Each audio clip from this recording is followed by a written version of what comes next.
Good evening, ballers, and welcome to Big Balls Fantasy Football, the only show by real fantasy football fans for real fantasy football fans. I am your co-host, 20-year fantasy veteran and lifelong Bear fan, Greg Reifsteck. And I am your co-host, 10-year fantasy veteran, and you know it, Chicago Bears fan, Jenilee Borek. And together we are the beauty And the beast of fantasy football experts. So I know everybody's been watching the preseason football games, and the training camp injuries have just been racking up faster than a drunken 2 a.m. game of Call of Duty. That is right, Beast. Lots of premium picks like Seahawks wide receiver Percy Harvin, Eagles wide receiver Jeremy Maclin, and Ravens tight end Dennis Pitta have basically bit the dust. That's why it's more important than ever that BFF guides you through those murky middle rounds of the mock drafts to get you to glory to the real ones coming up this month. Actually, I have a draft tomorrow. Can you believe that? Don't you think that's a little early? I can't believe that. That would stress me out. It's way too early. Big time, big time. So this week we're concentrating on wide receivers and tight ends. So, should you go trust a backup wide receiver like Golden Tate or Riley Cooper that has just been plugged in to replace a marquee player? I mean, who knew you'd have to agonize over tight ends like Ed Dixon, Visante Sanko? I mean, on the Ravens, they're not going to make any points in away games because Wacko Flacco's thrown to them, right? Your favorite, your buddy. Oh, Wacko Flacco, the love of my life. So as we talk about wide receivers and tight ends, you need to remember to connect them with the right quarterbacks for that ultimate 1-2 punch in your lineup. Don't forget to check out all of our social media. Our official website is bigballsfantasyfootball.com. You can like us on Facebook at facebook.com/bigballsfantasyfootball. And be sure to tweet us your questions and comments. We want to hear from you guys at BigBallsFBall. So, Jenilee, are y'all ready to do your Real Men segment? Oh yeah, let's get to it. Let's do it. I need a real man. Have you seen him? So welcome to my Real Man segment, all you ballers out there. I have 3 real men for you guys this week. 2 are wide receivers, 1's a tight end, and you need to get these guys on your little draft sheet. So the first wide receiver is AJ Green of the Bengals. Ooh, I like this guy. He had 97 catches for 1,350 yards and 11 touchdowns last season. He's absolutely, without a doubt, Dalton's favorite target. Dalton has a little more people to throw to this year, but maybe Green won't have 3 defenders on him. He had 7 receptions for 40 yards or more. So if you're in a league that gives you bonus points for 40 yards or more catches and touchdowns, you got to get this guy. He trained with Megatron and Demaryius Thomas in the offseason, and I think he probably learned a little something from Megatron. He's 25 years old, and he's in his 3rd year, so he's in his prime. Get him in your lineup.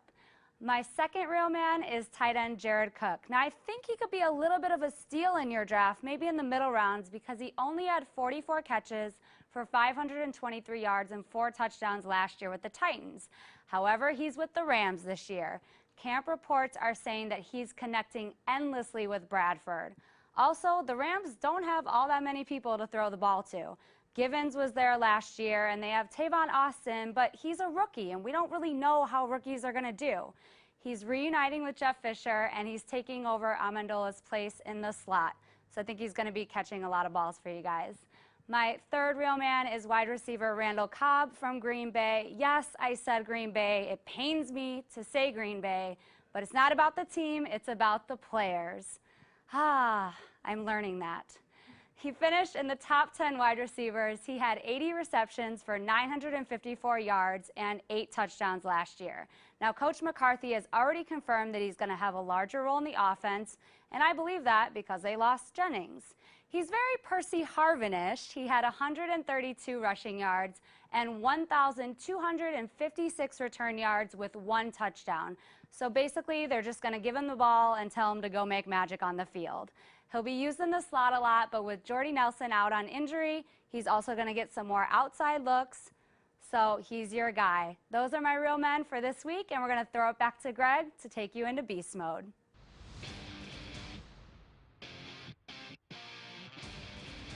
Thanks, Jenilee. Now look at that Jeff Fisher. He has the best porn mustache in the NFL, bar none.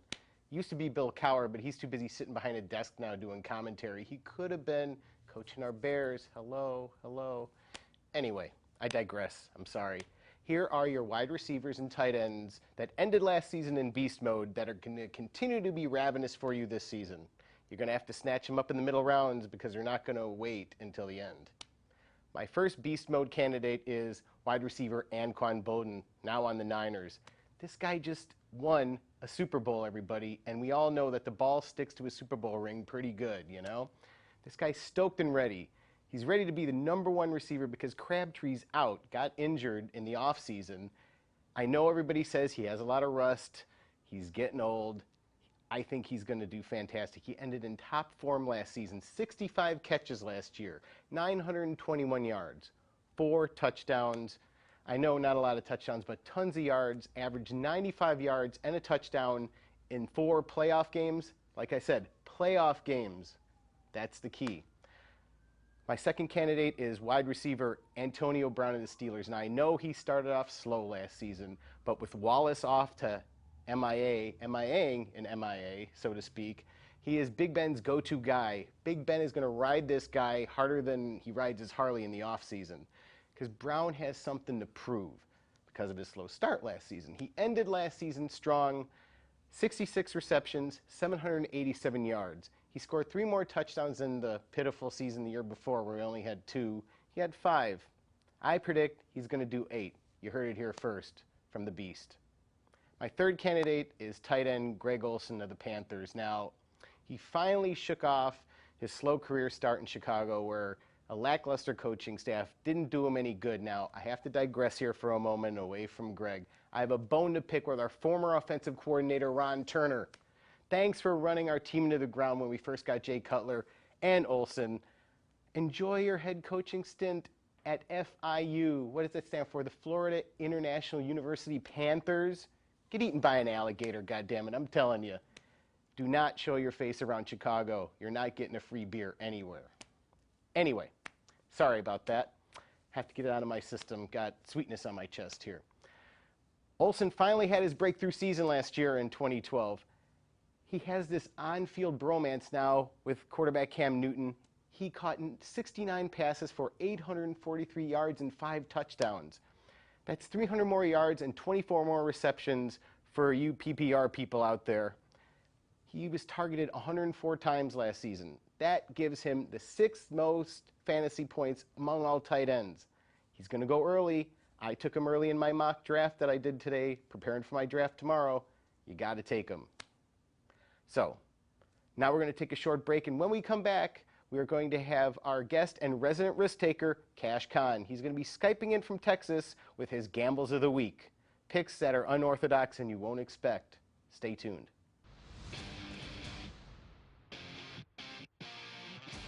Welcome back to Big Balls Fantasy Football. There is always that point in your fantasy football draft when someone makes a pick that's even too weird to be a sleeper pick. Isn't that right, Greg? Oh, God. Is there ever? Someone that makes everyone start scanning their cheat sheets and saying, who the heck is that guy?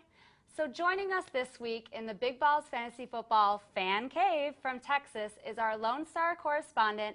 Many of you will recognize him from our podcast, Kash Khan. Welcome to the visual world. Yeah. It's tremendous to be here. As you know, I'm a 35-year veteran of pro sports and 5-year fantasy football. It's great to be here, so thank you for having me. Awesome. So you love Dallas because you're down there in Texas, right? Well, I like the Heat, guys, but, you know, I occasionally root for the Dallas Cowboys, but I'm a Chicago transplant in Lone Star State, as well as a diehard Chicago Bears fan. So how was it when you went a year ago on a wonderful Monday night when the Bears kicked the living crap out of Dallas? On Monday night, you were up on the party level. Tell us about that. What a tremendous experience. A lot of people watching, but the best was really seeing the Bears hit the end zone and the sacks, you know, the interception returns. It was unforgettable. You know, unforgettable moment. I bet. I'm so jealous that I wasn't there. So, why don't you give us your 3 picks that people might not be counting on, but they sure as hell can bank on? Give it to us, Kash. Sure. Well, you know, this is cash time. So we all know what a checkbook is. Well, this is my cash book that holds the secret to this year's fantasy sleepers. And these are 3 picks that you can take it to the bank. First up, Dexter McCluster, wide receiver, Kansas City Chiefs. Last year, he had about 52 catches, 450 plus yards, only 1 TD. But in 2013, I believe he'll be up to about 75 catches, maybe 800 yards, about 6 touchdowns. And here is why I believe he'll do that. This is the new year, Andy Reid, the West Coast offense, Alex Smith being in the picture. I think you'll see a lot of screens. This is a guy who excels in running after catching, and he will make people miss. He will also return punts. And remember, this time he's going to be guided by Dave Taub, who also coached Devin Hester. Now, remember this. It's great insurance in case there's an injury to Jamal Charles. And you know, just recently, he's nursing a mild foot sprain. Greg, what do you think of McCluster? Oh, I think he's great, and I think it's a great choice. And it's funny because in the kit that I got for the draft for tomorrow, they of course always list him as wide receiver and running back because he is just a versatile guy and nobody ever really knows where to plug him in. So great pick there. Let's get the second one. Thanks, Greg. Now, next up is Zach Sudfeld. Yes, you've heard it, tight end of the Patriots. Now, last year, he was at Nevada, caught about 45 passes, 600 yards, averaged about 13 yards per catch, 8 touchdowns, though. 2013, first year up with the Pats, I think he'll catch about 48 passes, 500 yards, and 5 TDs. Now, and you're thinking, why do I pick somebody like that? Well, here's the thing. This guy's a superior blocker, I believe, and better blocker than any of the current tight ends. He will see a lot of snaps. In fact, last weekend, he was in 34 of 72 offensive snaps against Philadelphia. He is 6'7", 260 pounds, excellent red zone target. He's not an ordinary rookie. In fact, he's the same age as Rob Gronkowski. And remember one more thing, they won't have Aaron Hernandez this year, or very possibly for decades to come. Jenilee, can you give it up for Zach? What do you think? You know, I like that pick, Cash, because I've been doing some of my research, and, you know, they're saying that he's doing really good in camp. A lot of balls are being thrown his way, and he's taking Gronk's place since Gronk is going to be out, we know, 6 games. At least. At least. And so, you know, even if Gronk comes back, he might fill into that 2 tight end system that the Patriots love to do. I like it. Give us the next one, Cash. Thank you. And as a note on that, too, remember, Brady has a way of finding people, you know, off the radar. Oh, yeah. So last but not least, is ALSHON Jeffrey of my Chicago Bears. 2012, his freshman year, he caught 24 passes, about 370 yards, averaged about 15 yards, only 3 touchdowns. In this upcoming year, I believe he'll go up to about 55 catches, about 800 yards, and 6 TDs. And here's why I think that. He was injured all of last year, nursing a knee and thumb injuries that limited him to only about 10 games. But 4 out of those 24 catches, they were for 30-plus yards. He also spent the offseason training with Brandon Marshall, who felt ALSHON was a little bit soft last year, but he has now matured and strengthened. And remember, this is the last year of Jay Cutler's contract. I'm betting he'll have a big year, meaning Jay, and if he does, ALSHON will have a lot to do with it. You guys, what do you think? Can you bank on ALSHON? I think you can definitely bank on ALSHON. You have the 2 Bennetts, you have Brandon Marshall, of course, and Johnny Knox was there last year, but of course we watched him almost get broken in half live at the Bears bar, yep. Which is horrible. ALSHON was injured a lot of the season too, but he's going to take that Johnny Knox slot and he's going to get a lot of points and a lot of PPR. That's what I think. Yeah, I think he just, you know, he really has to stay healthy, and he's got to run the right routes because with a new offense this year, it's a West Coast system. There's going to be a lot of stuff to do in that offense. So I just think that he's got to focus on the routes, but he's a ballsy pick, and I think if you get him late, he might be a good one. Well, thanks. Thank you, Cash. Those 3 were really out-of-the-box picks that I think everybody can bank on.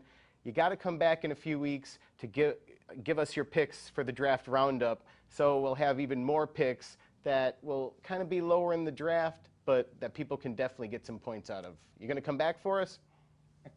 Well, it's been a pleasure, you guys. I look forward to be back on the show. Thank you. All right. Bye, Cash. Bye, Cash. Thanks for being on.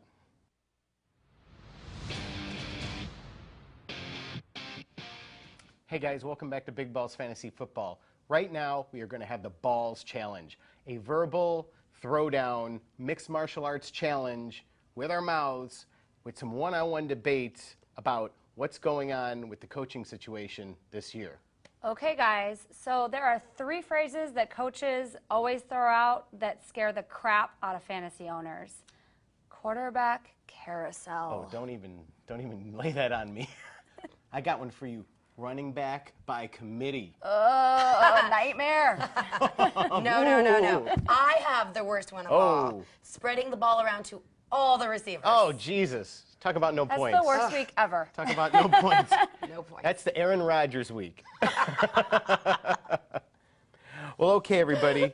Let's throw down, and we're each going to take one of the coaches and go face to face and see who is going to get you better picks from their teams with their coaching schemes. Okay, are y'all ready? Ready for it? Ready. Okay, Bruce Arians, McCoy, go. Okay, I'm going to go with Bruce Arians. I like the coaching change that Arizona made. We saw what he did with the Colts being thrown into basically a head coaching job in the middle of the season.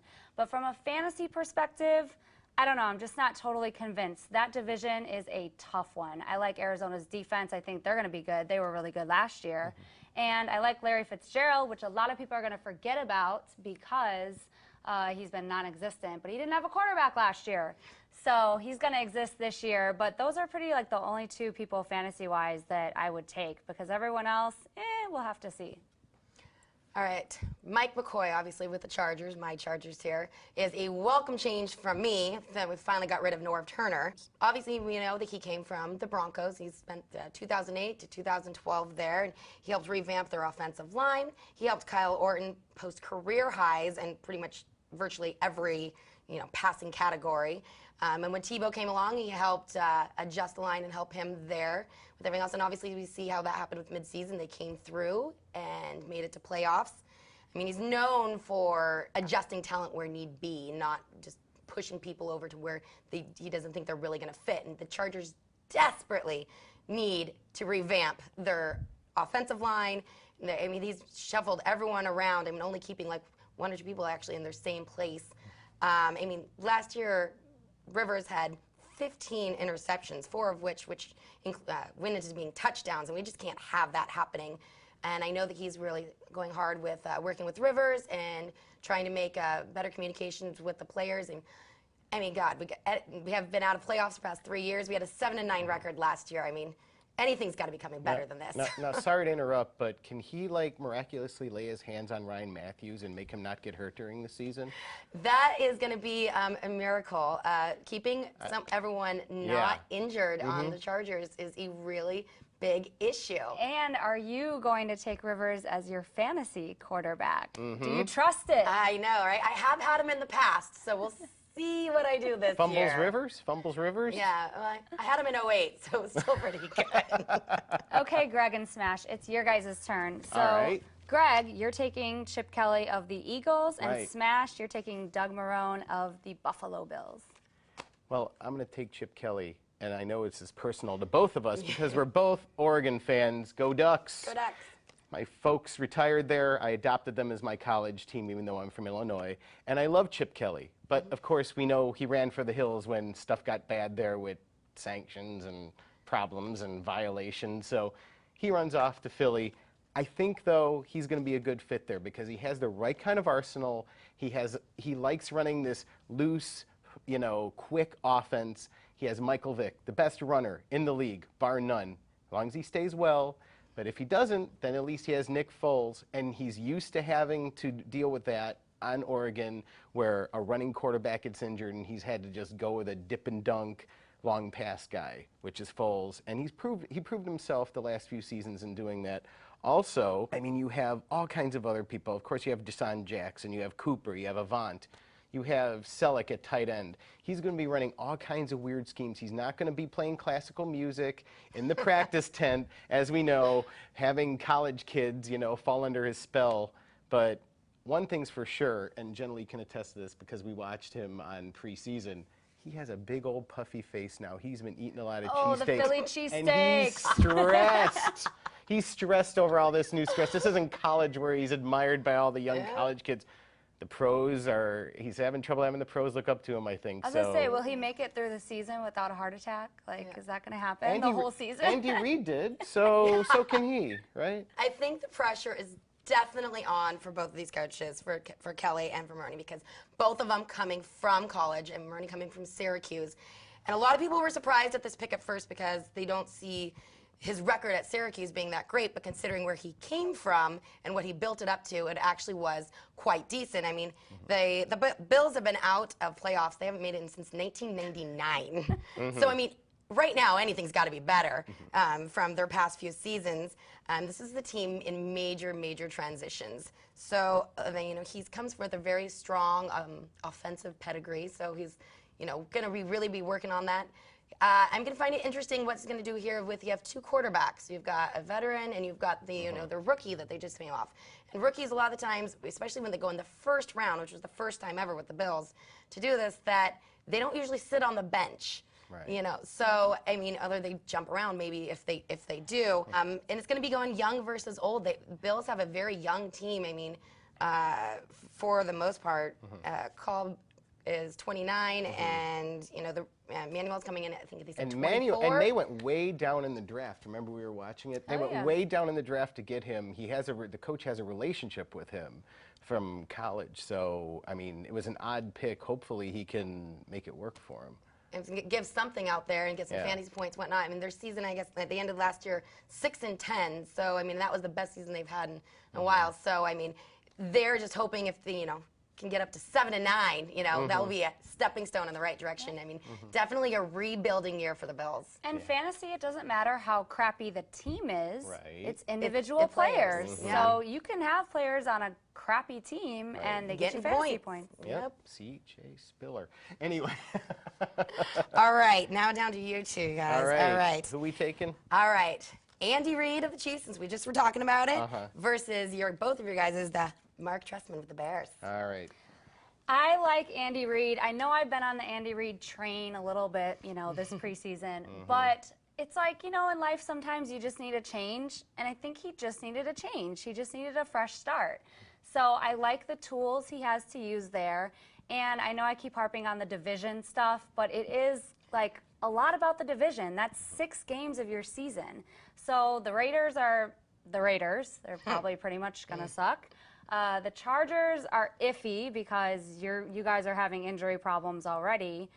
So Denver, I feel like, is the only one in that division that you have to really, really worry about. So I think he can make some of these players go into beast mode in fantasy this year. Well, I think Trestman can definitely get our Bears, our beloved Bears, into beast mode. He has the tools, and as we know, he's being advertised as the quarterback whisperer. That's right. Fingers crossed. Yes, he brought Cutler into this league, and hopefully he won't take him out. Anyway, because it's Cutler's contract year, and we all know how players step up during their contract year. So I'm hoping exactly that he brings it on, throws the ball like crazy to Brandon Marshall, throws it to the Bennetts. We have, both of them at tight end and at wide receiver. We also, of course, have Alshon Jeffrey, who Cash, of course, told us. Yeah. I don't think he's that much of a gamble. I think he's going to actually, like I said, take Knox's spot and make a natural transition into it. But Matt Forte, as I wore his shirt last week, as long as he stays well, the 1-2 punch of him and Bush, I mean, Trestman, it's his team to mess up. He has the pieces there. Every other coach did. Let's hope he doesn't. I like him. Offensive-minded. New Bears. Yes, new Bears. I like it. All right. Thank you for joining us this week. We hope you enjoyed this little debate. And Jenilee, our social media sites? Absolutely. Visit us on social media. Our official website is bigballsfantasyfootball.com. Like us on Facebook so you'll see Yes. all our updates. Facebook.com/BigBallsFantasyFootball and tweet us at BigBallsFBall. Tune into the stream.tv next week. We're going to continue our pre-draft shows. Next week, the positions are going to be kickers, tight ends, and of course, defenses. So, everybody make sure you tune in because you're going to need them in the last rounds of your draft when you're just hanging on. And thank you for joining us, Smash. Thank you for again this joining week. us again Anytime. Always a pleasure to debate with you. and for sticking up for your Chargers. Yeah, go Bolts. Alrighty, everybody. Good night. Good night. Bye. Throwdown.